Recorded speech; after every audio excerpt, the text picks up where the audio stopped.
and today will be the start of a new video blog that I'm calling the Do-It-Yourself Model.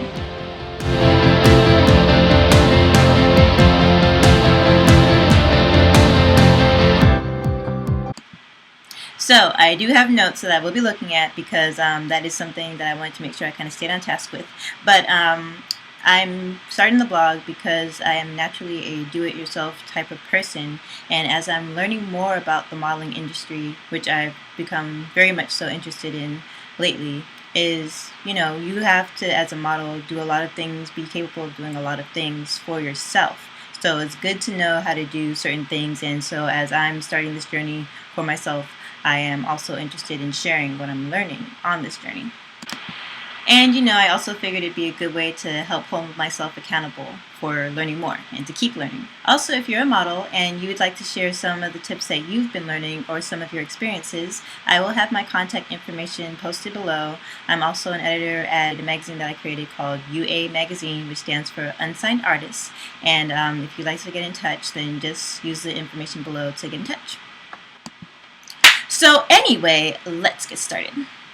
Okay, so first, I like to read, and I ordered quite a few books online that talks about the modeling industry, and so I'm going to show you all what that looks like.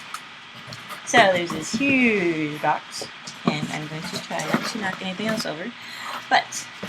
So the first book that I will be showing you, and I haven't read any of these yet, but they all look pretty good.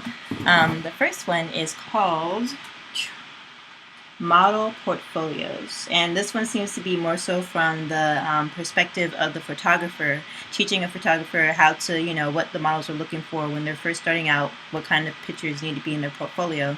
I feel that it's good that even though it's written for the photographer, it's good for a model to know, because you might be working with a photographer that might be new to the industry as well, or just getting started.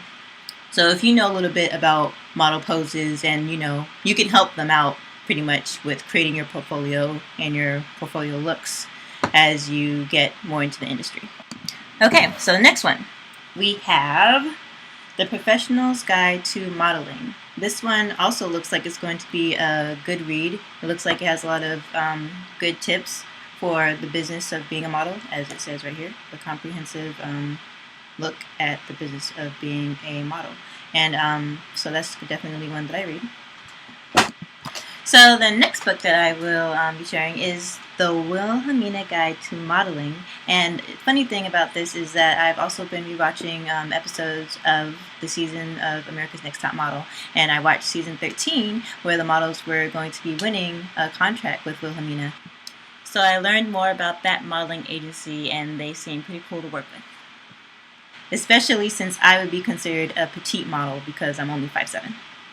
I did get a couple seasons of America's Next Top Model to study. I got some more books. I won't go into each and every single one of them. Yeah, try not to that. But yeah, so did get a couple more books. Runway, modeling, Model's Bible, and So You Want to Be a Fashion Model. All great books that I will dive into that talks about the business of being a model, and I'm sure it offers a bunch of tips and tricks. And I will, from time to time, like to post and share some of the things that I'm learning, not just from the books that I read, but from experience as well. With the magazine, I do go out and I do photo shoots, and part of the reason for doing those photo shoots is not just to build my portfolio, but it is also to give other models an opportunity to build their portfolio while creating some fun and interesting looks. So this next photo shoot coming up is going to be super fun and interesting, and I'm excited. But for now, I'm going to keep those details on lock. And yeah, last but not least, the shoebox. So I don't own a pair of stilettos that I really, really love.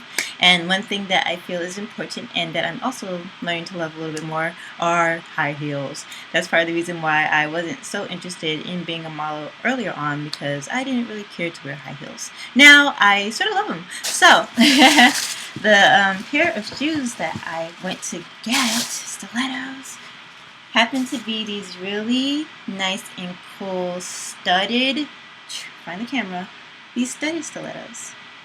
I really like them. So I am sure I'm going to love practicing walking in these bad girls. We'll see how that goes. Okay, so a little while ago I did mention that, I wasn't always interested in modeling. I didn't care to wear high heels. I didn't like it at all.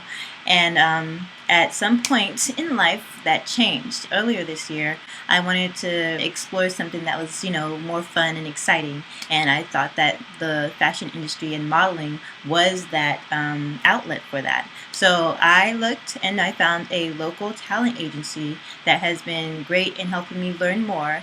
And it is something that I would recommend to, other aspiring models that are getting ready to just start out, is that you find a local modeling talent agency that you trust and that doesn't seem to be, all about just charging you for things, but where you can actually get experience. So from this local modeling agency, I was afforded the opportunity to get involved in the Fashion Week here where I'm at, and that was good experience. Also, by being a part of a local modeling and talent agency, you are able to, use those connections. So the one that I became a part of, they were already a part of this modeling convention. And, I felt that it wasn't as expensive as some of the much bigger ones. So I felt it was affordable, and I did go. And at this convention, you were able to meet a lot of other aspiring models, as well as to learn from them and their experiences, and you have fun meeting new people.